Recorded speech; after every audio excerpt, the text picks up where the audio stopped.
Hi, my name is Debra R. Richardson of Debra R. Richardson LLC, and I work with you to help you clean up your vendor data, clean up your vendor processes so that you pay the right vendor.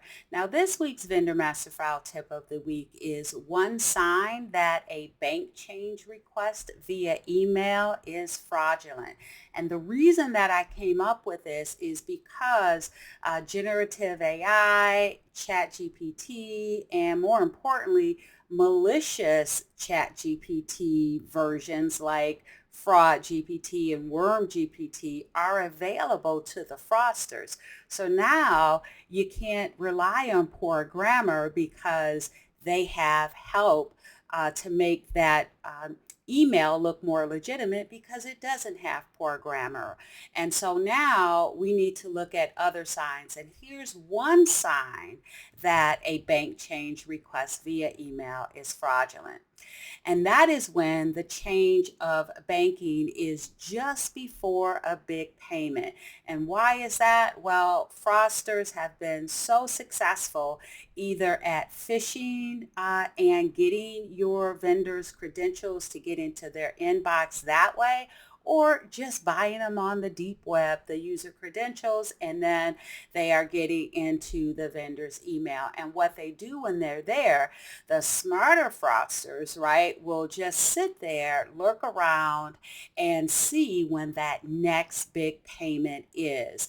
And that's when they send the request to change banking. And by the way, they're going to send it from within the vendor's inbox, and they're going to use an existing historical email string again to make that request appear more legitimate.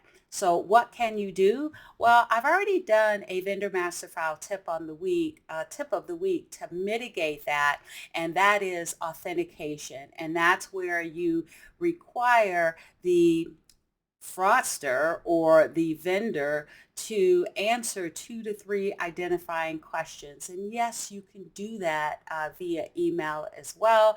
And so there will be a link in the description for this video, but it is also going to come up. I'm going to try to put it in the link. Usually I have only one link to another video, but I'm going to try to have 2 this time. But if I'm not successful, check the link in the description.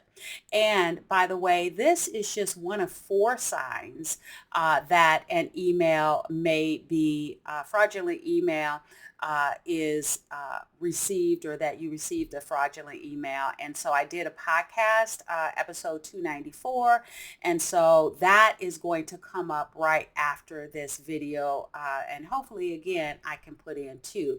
But you can also listen wherever you listen to podcasts, or it's going to pop up here because all of my podcasts are on a YouTube playlist for podcasts as well. So wherever you listen to podcasts, or you can listen on YouTube anytime, or just wait for it to pop up after this video.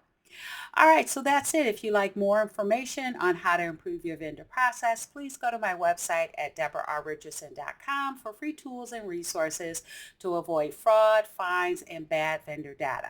And if you would like over 149 hours now, because I keep adding 149 hours of vendor process training, then go to my training website at training.debrarrichardson.com. So good luck, and be sure to subscribe and to be notified next Tuesday for the next Vendor Master File tip of the week.